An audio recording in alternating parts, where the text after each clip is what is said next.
What's going on, beautiful J4 family and community? Thank you guys for joining me on a wonderful Wednesday. So glad to be able to kind of hit you guys midweek for part three of a series about intentional parenting of Black and biracial boys. If you have seen the first two, this third one will make sense. If you have not had a chance to see the first two, definitely check those out so this third piece can have context.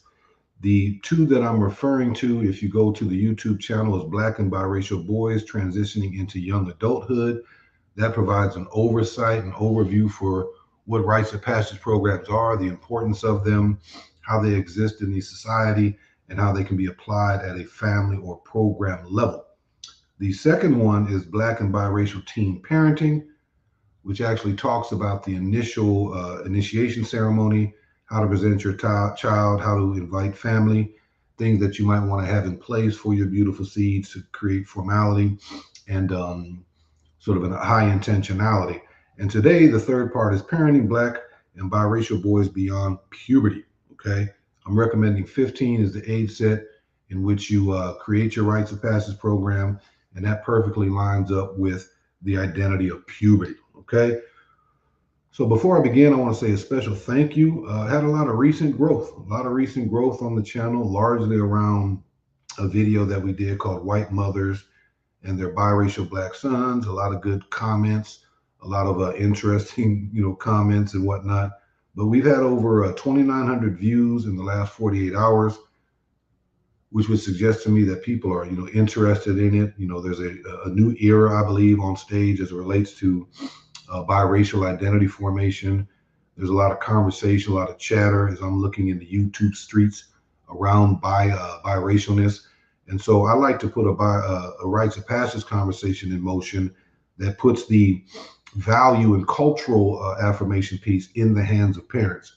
I'm not here to suggest one way or the other to raise your biracial child to be culturally Black, which is the path that I took, or to raise your biracial child to have a different kind of balancing between honoring both love sources. That's up to the parents.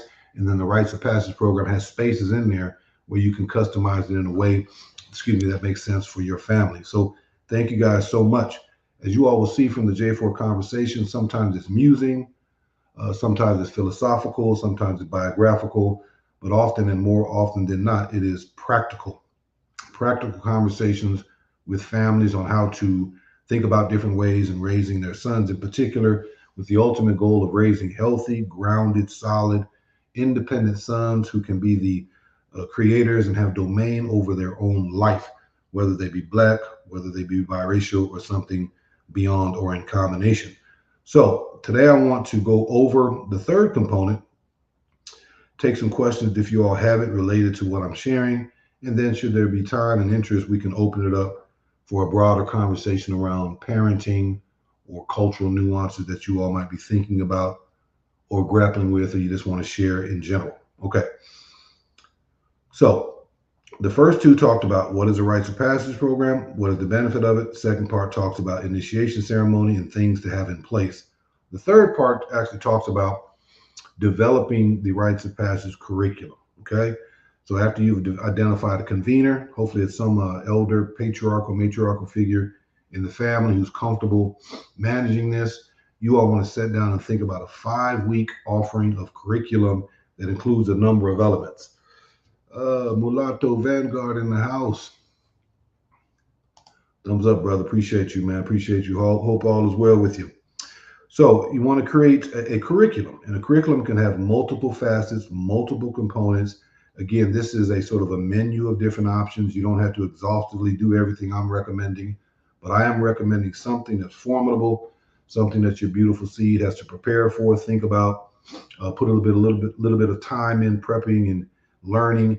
That way, when they recite it back there in the mastery exercise, it will be permanently in their knowledge base.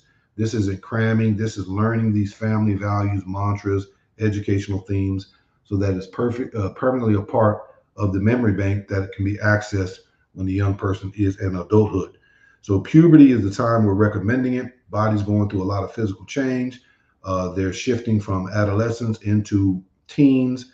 They're at the dawn of a very independent act of driving. Their sense of social and peer standing is highly important to them. Physicality is on their mind, sex, how they fare among their peer group. And so it's a critical age to do something formal to help them transition into this next phase. So we talked about in the previous chapter, get a book. Identify a book that has about 6 to 10 chapters that you can break out over the 5-week session. Child is expected to read it, convener, other people who are going to be a part of the discussion, they read it as well. But this is a chance to assert family values. The book I would recommend reflects something in coming of age, which is both a male journey, a female journey, but it also should evoke youthful themes in terms of taking on responsibility, joining a community. This is a chance to put forward something of a cultural nature, again, to affirm what the family value believes. It could be something within the historical Black space, something in the modern Black space, or it could be something within the historical biracial space or modern biracial space. That is completely up to your choosing. But as we talk about, parents are the first initiators of identity. Young person will grow up, they'll have life lived, they'll have experiences, they'll juxtapose those experiences with what parents set them in motion, and they'll ultimately land in their own conclusions after traversing the landscape, nuanced in social kind of settings, their own education, their own perception. But parents are the first initiators of values, and books are one way by which to do that. I'm also recommending a poem. The initiation ceremony has a poem that the young person would recite as a way of sort of conveying a willingness to be a part of the Rites of Passage program. But I'm recommending additional poems assigned weekly. And if done correctly, that would result in 5 or 6 poems that the beautiful young person would put to memory. And it's very interesting that, you never know when you might call back upon them. But I know from my own Rites of Passage experience, I often reference poems that I had committed to memory, even in contemporary speeches or conversations, wherever and how it might make sense. And so I highly recommend poems. I recommend Invictus be one of the poems if that lines up kind of with your spirit. But it's a very powerful poem, and it talks about self-determination, self-agency, standing tall in the midst of adversity and unpredictability. And it's a great sort of personal empowerment kind of set of poems. Not too long, 4 stanzas, but it's a great poem that kind of ends with, I am the captain of my soul, of which all young men and women should aspire to be, right? Foundational family love, rooted in cultural communities that support and have a sense of belonging to them, but always individuals managing and driving their own ship, the captain of their own ship. All right. If you guys have any questions, feel free to throw them in the chat. I'd also like to know if there's any parents on here of biracial children. Love to know what your experiences are in the modern era. I raised my kids. My youngest one just turned 18, so she's kind of at the dawn of her own independence. Kind of, they were born in the late 80s or mid 90s, and so I understand parenting from that lens. But I very much would like to understand what parents are dealing with today, whether they're mono, Black, or interracial. I know the number and percentages of interracial marriages are increasing, and hence the number of babies being born. And I imagine the raising of biracial children today is vastly different, at least in terms of volume, opportunities, research, things to engage, things to consider, modern kind of nuances, particularly in a racialized world. And so I'd love to hear kind of what you guys are contending with. So please let me know who you are. You're welcome to put in your comments. Okay. Books, poetry, but then also a chance to engage grandparents, right? One way to engage grandparents would be to have family history discussions or interviews, right? Have the baby set some time to call grandma, FaceTime grandma, Zoom grandma, granddad, whatever the case may be, and maybe even have a set of questions that you want them to explore. Something along the lines of, tell me about your parents, right? Where did you guys grow up? Where's the family from? How did they migrate to where they are right now? Can you share any cultural stories? Were there any sort of notable figures in our history or some unique, quirky kinds of things that sort of make our family unique or kind of is a part of family lore? But let the grandparents pour into the babies take copious notes, kind of make record of it. And in doing that, they're extending family understanding beyond what typically is the duration. Typically, a child would know his parents, Child will know her grandparents, and it typically stops right there. But if they're doing these family narrative interviews, they'll have a chance to set up the feet of grandparents, and then grandparents can do what they know, which is their parents and their grandparents. So the child doing that could roughly go back 4 or 5 generations and understand something about the robustness of it, and take from this family narrative exercise with grandparents some nice lessons and things that are exciting and important and fun to know as the youngest of sort of the generational trees that grandparents represent. So I recommend that. I also recommend professional interviews. If there's some people in your social circle, your professional circles that are representing different careers, person's 15, they may have some sense of what they want to do or categorically what they're interested in, but that will likely change. That will likely change over a period of time. So it's real nice to sort of present to them a plethora of different professional examples that are the extension of your network. If you know PhDs, share some PhDs. If you know lawyers, if you know blue collar, if you know postmen, if you know educators, teachers, coaches, whatever the case may be, maybe set up a professional interview, sort of one a week or one every other week, where a person can connect with someone outside the immediate family and begin to learn about different career pathways that can help shape their sense of what's next, right? They're going to graduate from high school. They might go to the military. They might go entrepreneurial track.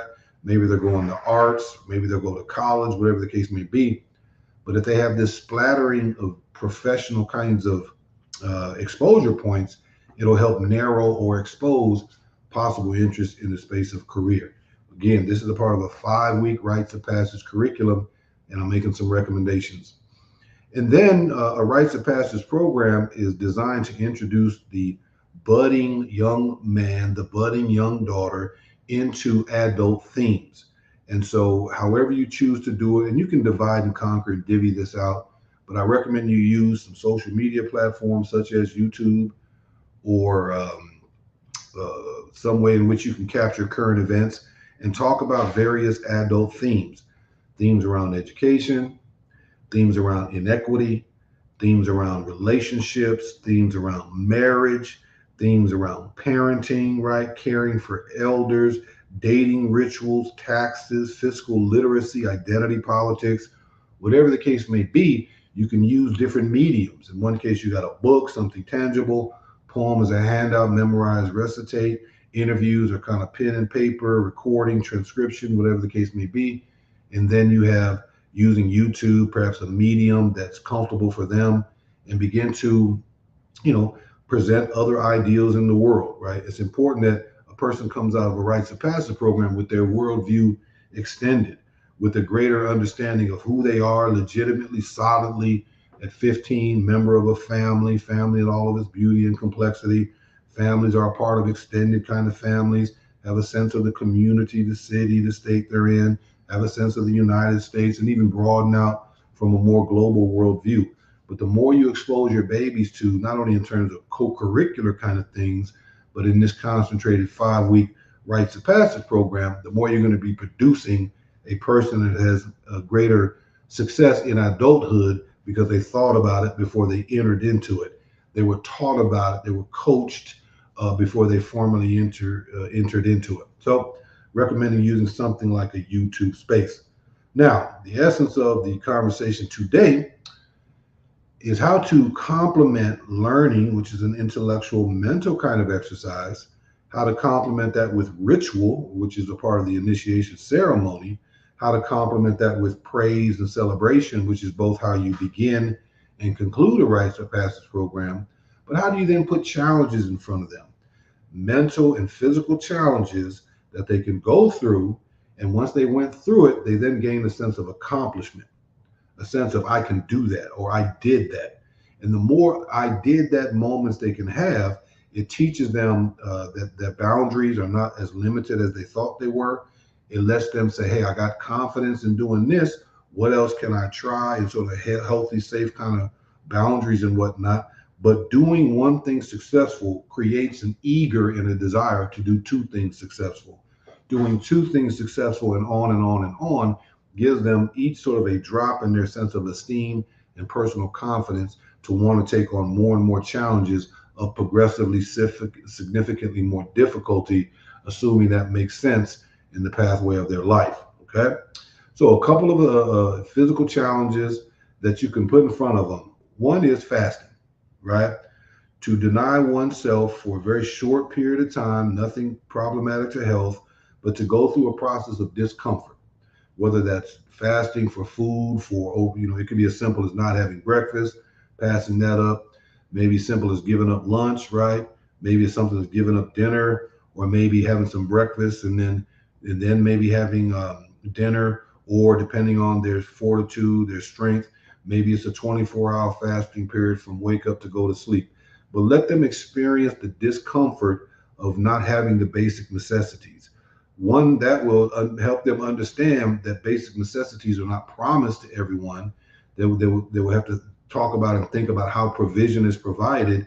In this case, parents are providing that. That provides a sense of appreciation, but also gives them a glimpse in a very safe, protected kind of way that, hey, not all human beings have the opportunity for 3 meals a day, supplemental nutrients and hydration, and it can put them in a space of empathy in a very microcosm, small kind of way, but it gives them a chance to experience discomfort, to grapple with that, right? On the back end, they wake up the next day or they forego the lunch, and then they realize, hey, I can do some things, right? I can deny myself some basic privileges, or more importantly, I can experience discomfort and I can get through it. I can get through it. I can overcome it.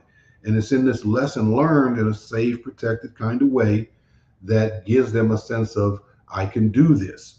And the more a 15-year-old can have moments and milestones of, I can do this, that builds confidence cachet that they will extract from the rest of their life. Fasting is one way to do that in a kind of safe, controlled, monitored kind of way. Another consideration, and maybe this could be a part of the culminating activities on the final day, but is an excursion, right? An excursion is a journey. An excursion is a journey. It's where you you could drop them off. It could be a park. I wouldn't recommend a busy street or anything like that, but a place that has a lot of space where they can walk perhaps an uncomfortable distance. I don't know if that's 2 miles, 3 miles, 5 miles, whatever the case may be, but just where they can get dropped off. You can let them know how far it is, what the destination is. This can be a time where they're reflecting on the coming of age process, the rites of passage process. Maybe they're reciting the poems to kind of give them strength and endurance to keep on going on. A family and loved ones will be kind of at different points along the way for words of encouragement, to give them, some fruit or some water or something like that. But it just is a chance for them to go through the arduous physical activity of walking a journey, right? If dad or mom wants to walk with them in sort of an act of family solidarity, that's an opportunity to do that. It could be done with a bigger brother or a bigger sister. So there's a little bit of journey, a little bit of sharedness in the discomfort, or the young person can do it entirely onto their own. But that's another example within what they're physically capable of. You know the energy and sort of endurance of a 15-year-old, but it puts them through something that might be uncomfortable, something they don't want to do, but they learn a lesson that I can do it, right? I can do it, and they're receiving praise along the way from loving extended family members. The other piece is service, right? Is there something they can do by way of service, giving back to others, to put themselves outside perhaps their framework, their income reality, to put them into spaces of other communities who are benefiting from the service, to understand their humanity, to understand the audience of the service gesture, their humanity, to do something good, to do something that's not for personal gain, that has altruistic elements to it, and is a way of foreshadowing perhaps future things that they would want to keep doing because it felt good, it felt relevant, it felt like they were a part of benefiting the broader society. And so service in some capacity might be a nice thing for them to consider in the physical space. The other piece is then something where you got to stand up sort of mano a mano, right? That could be take a boxing class, could take some martial arts, right? Something where they got to kind of stand in front of another person of a similar size and similar age and spar or whatever the case may be, but just let them break that initial fear that I think is natural among human beings to sort of within controlled energy. I'm not talking anger and fight or flight, but just to kind of get in there and, you know, to sort of throw one at the chest, right? Throw one at the arm and catch one on the arm, catch one on the chest, catch one on the chin, whatever the case may be. This gives them tremendous sense of self, right? To sort of stand up and exchange, and it ain't about winning or losing. It's about not being fearful of it, right? To stand in uncertainty, to stand in a certain kind of fear, and to sort of challenge yourself and to bolster and muster up whatever courage is necessary to stand in there and go for a short period of time and just kind of get physical, right? Get physical, or wrestling or something like that. But for a young person to have went through a process of fisticuffs or to scuffle or to exchange a few blows in a controlled kind of way, it does wonders for letting them know what they're capable of, right? If you think about all the antics that's associated with violence can definitely be highly problematic. Violence unchecked can be highly problematic. But also, not violence, but physicality experience teaches you something about the potential and extreme and the feeling and the pain that can come from violence. And so I'd recommend in a safe, constructive kind of way, just put them in an opportunity to have themselves tested, to feel a little something, right? But also to give out a little bit of something as well. And then lastly, the art of sitting in silence. The art of sitting in silence. Some might call it meditation, some might call it yoga, whatever the case may be, but teach them the art of sitting in silence. So perhaps the first week is like, hey, sit in silence for 30 seconds. Okay. Second week, sit in silence for a minute and just bring it in minute increments of 30-second increments. But you'd be amazed at the fifth week, even if you did 30-minute increments, they could sit silently for 2.5 minutes. Or if you added a minute, they could sit silently for 5 to 6 minutes. You'll be amazed in the calming, the mental clarification, the denoising that can occur if you truly sit in silence, and then teach them within the context of that the art of self-reflection, right? To initiate, to examine the outcome of what you initiated, to evaluate it, to reformulate a new plan, and to reinitiate. So in the process of silence, their mind can either shut down and go calm and try to just be blank, or it can be an inner reflection of themselves, asking the profound questions of how are things in my life? What do I need to improve upon? Where would I like to be in the near future? That can be done through the self-examination process of initiate, evaluate, replan, reinitiate. The great time to do that is in moments of silence, either throughout the day or as they're kind of closing out the night, getting ready for the next day. Highly recommend setting in silence. So those are some physical assignment exercises that you can share with your beautiful seeds as part of their Rites of Passage program. Now, where does this occur? This occurs during the sessions, the designated time that you all set aside. We talked as an example, Sundays around 3 o'clock, if that's the time you choose, where all the weekly activity now comes to a weekly session in which the 15-year-old, your son and or daughter, then presents mastery. They reflect on the chapters. They have dialogue. You pose questions. They recite the poem. They give an update on the interviews that they did. They talk about the physical activity that they did, or they ask questions about the upcoming physical activities. So it's a chance for the young person to lead by demonstrating mastery, articulating what they learned from the previous week's assignment. Once that part is done, you assign new assignments for the upcoming week, and you introduce the discussion topic for the next week. And then you have to distribute that out, check in periodically to see that they're progressing along. But it's important that you have a weekly touch base to go over the material and to offer new assignments. And then finally, there will come a time where the last session is scheduled. That will be a time for final evidence of mastery. You will invite the family back. They were at the initiation ceremony. Now they're coming back for the final closing kind of ceremony. Young person will give a broad overview of everything they accomplished, close it out with reciting sort of the poems, and then it's an opportunity for family to celebrate. High celebration among loved ones, high praise and applause for what the beautiful seed achieved, which will be abundant. If they go through a 5 week rites of passage program to include chapters, poems, interviews, physical kinds of activities, they will be literally changed. You will see a sort of this maturing that's going on. You'll see sort of physical change that's consistent with the age set. You'll see some shifts and increase in polishing of vocabulary and a certain kind of different way in which they walk into the initiation ceremony versus when they walk into the closing ceremony. Because parents, you all were intentional. You were intentional about doing something to foreshadow future adulthood, and you required some things of them in preparation for it. And so I'm recommending a family-led rites of passage program.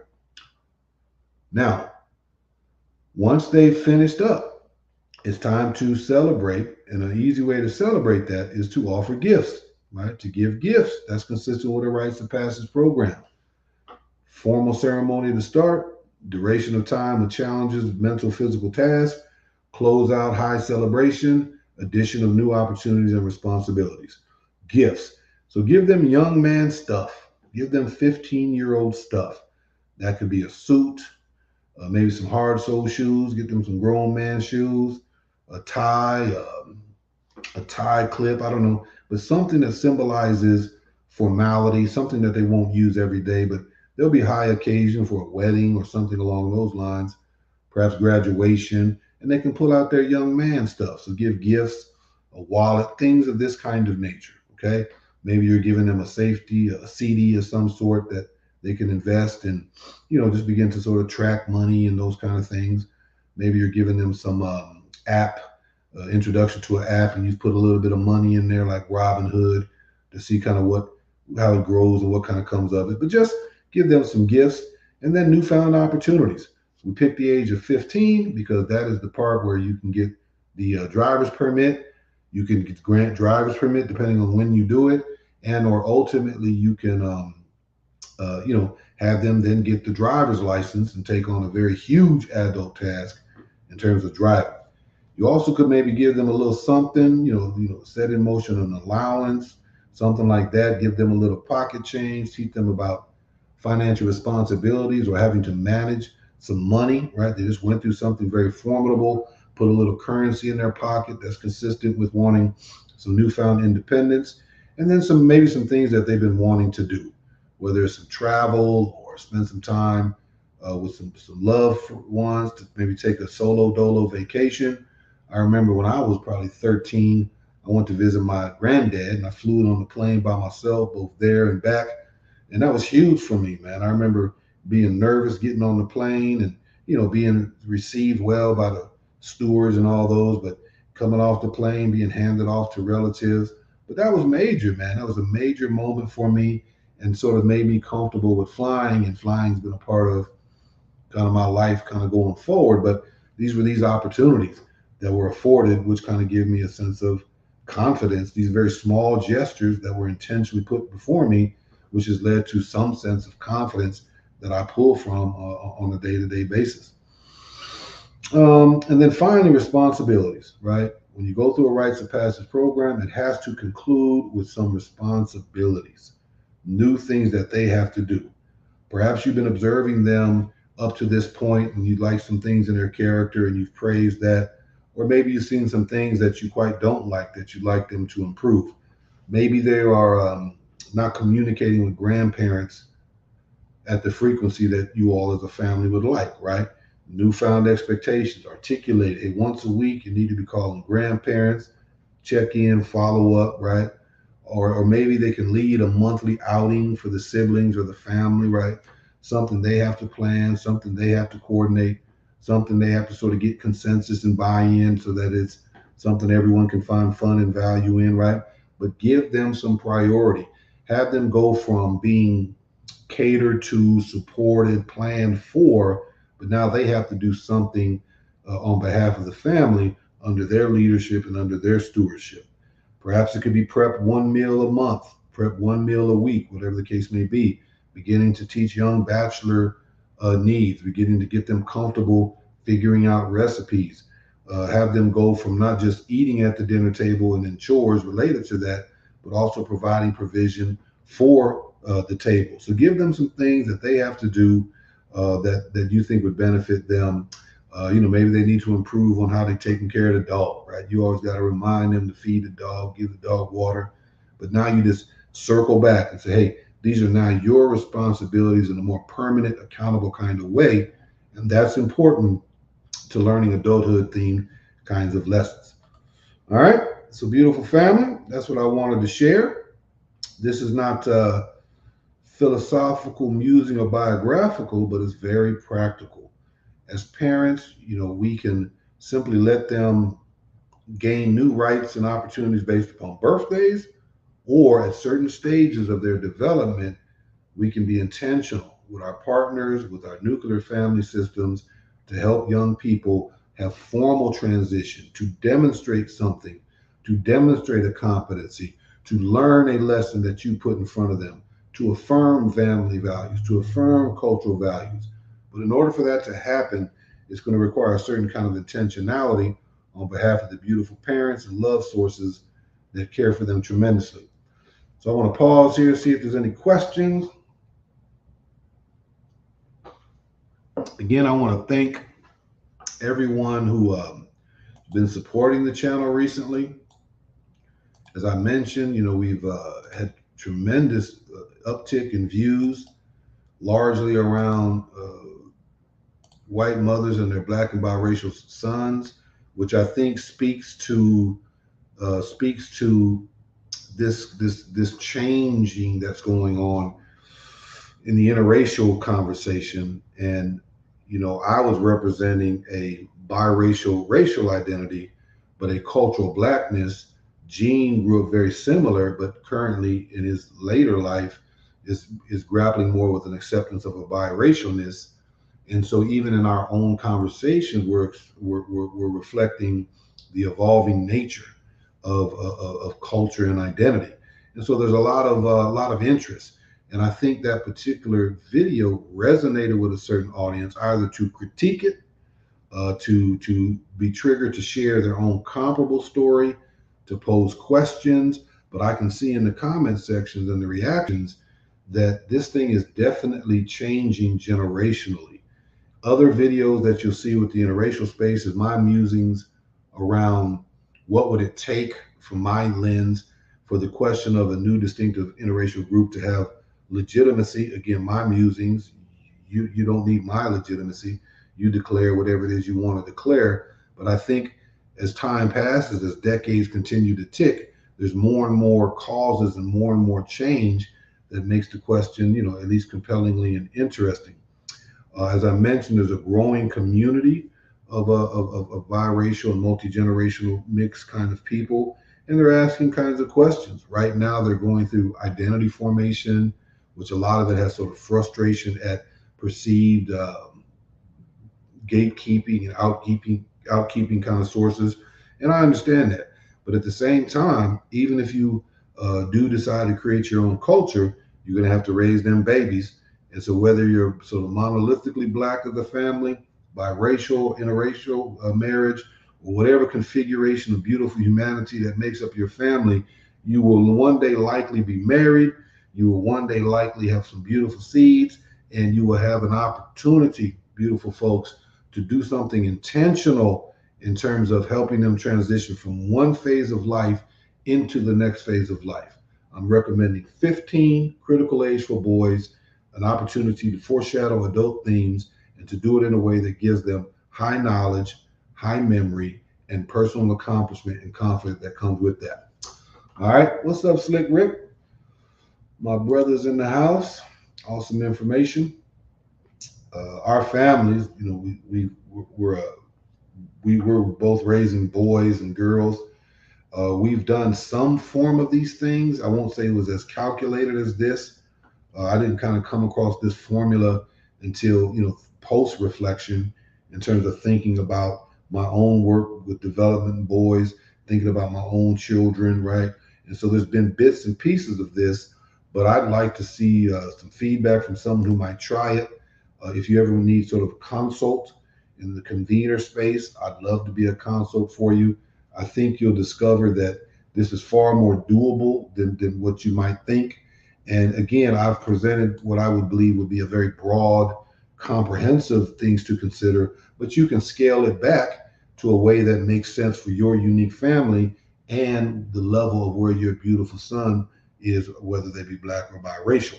So if you want to chop it up in that space about how to maybe implement something like that, I'd love to have a conversation with you. Hit me on the email. All right. Latina, the USA American has always led the world in finances, healthcare, and education, etc. Beautiful. Beautiful. Yep. And if we want our children to be a part of leading the way, leading whatever our values are, whatever our families are, whatever aspirations we have for our children, the more intentional we are, the more success our children will have.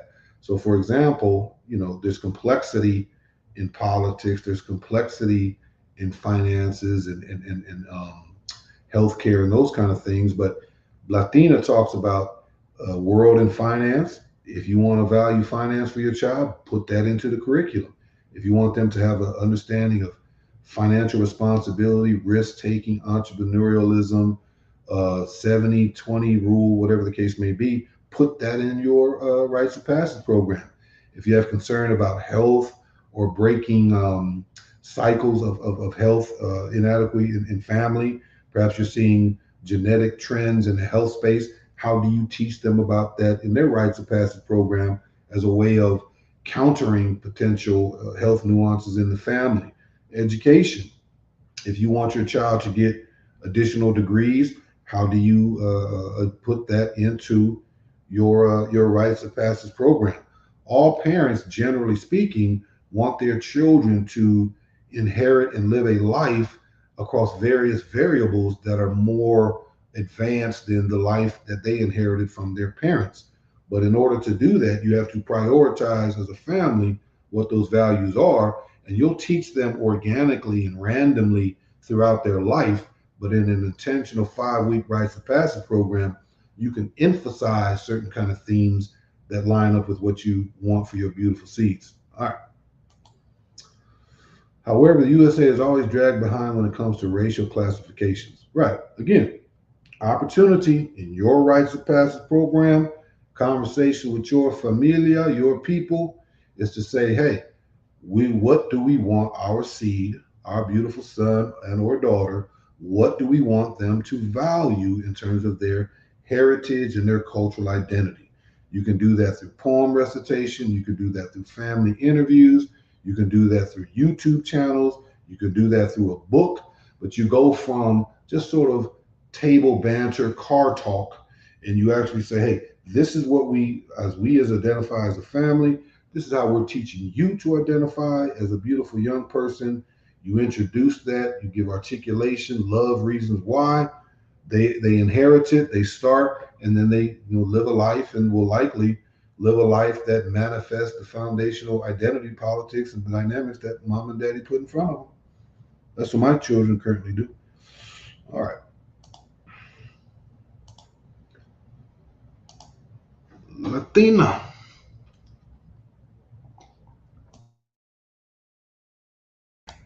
Slick Rick, let me know if you want to come up, or Latina if you want to.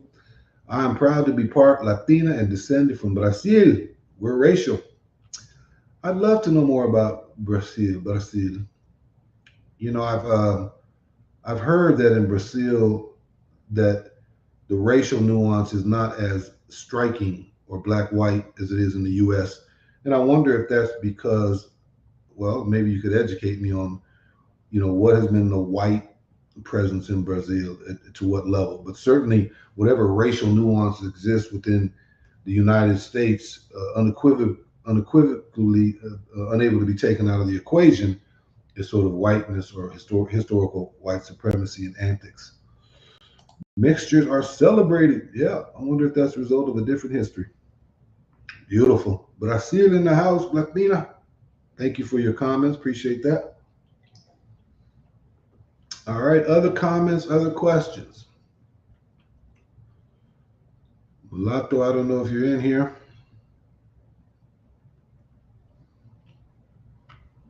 All right. We're getting at 40 minutes. I'm going to get ready to wrap up.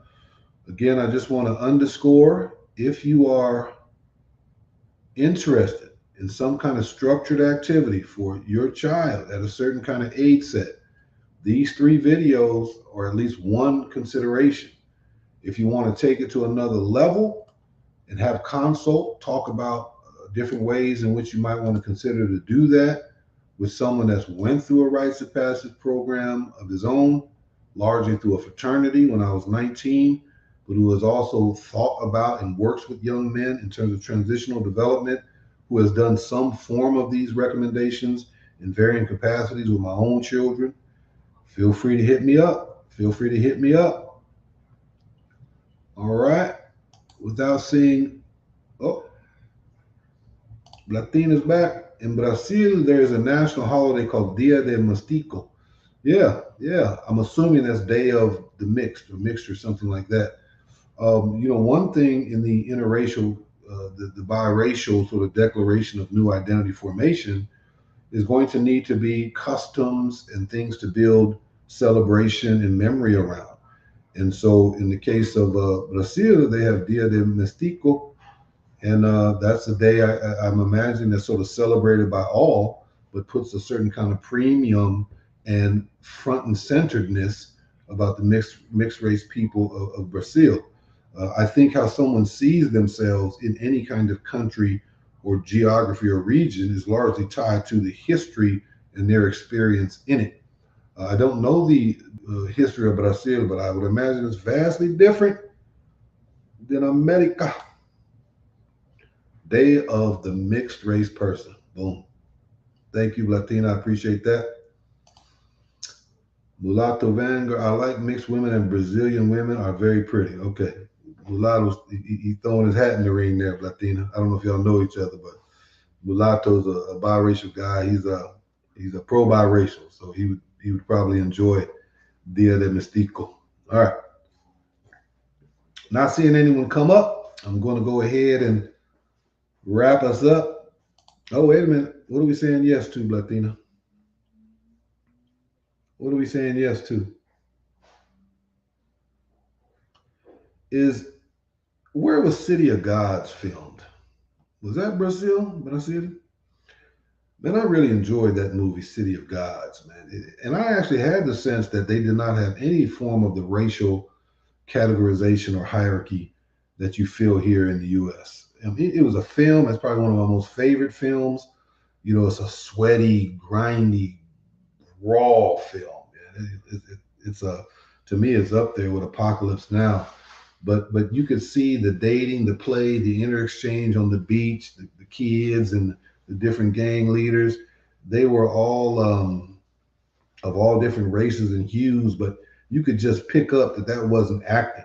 That was young people and folks who are of all different kind of walks and hues and different kind of racial configurations who were sort of one people. I'm sure they celebrated and had their cultural distinctions at time, but as a community, they definitely seemed, at least in City of Gods, as a different kind of connected people, certainly than here in the modern USA.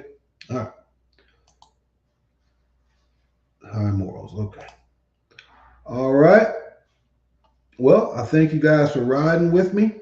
Folks that are just kind of coming in, if you're interested in a rites of passage program at the age of 15, we have 3 videos. This is the third of it. First one talked about the what and the why. Second one talked about initiation ceremonies and tools you might want to have to set it in motion. And the third one, which is this video, talks about mental and physical challenges to include books of your choosing, poems of your choosing, interview structure and format, particularly with elders to learn history and to underscore the importance of family identity of all love sources, and then also a chance to demonstrate mastery with the convener or whoever sort of organizing the event, and then to close it out with celebration, gifts, opportunities, and responsibilities. Beautiful family. Thank you guys so much for joining me. If you see value and think other folks would have value in this fathering space or in these musings, biographical, philosophical conversations around interracial dynamics or cultural nuance from a person who's born biracial, sort of lean culturally, has 6 kids who are biracial presenting, who were raised sort of culturally black, definitely would be interested in your thoughts, feedbacks, and conversation. All right, beautiful family. Thank you guys so much. Please check out the next video. Again, specific recommended conversational parenting strategies or musings and thoughts in the interracial space. Appreciate you.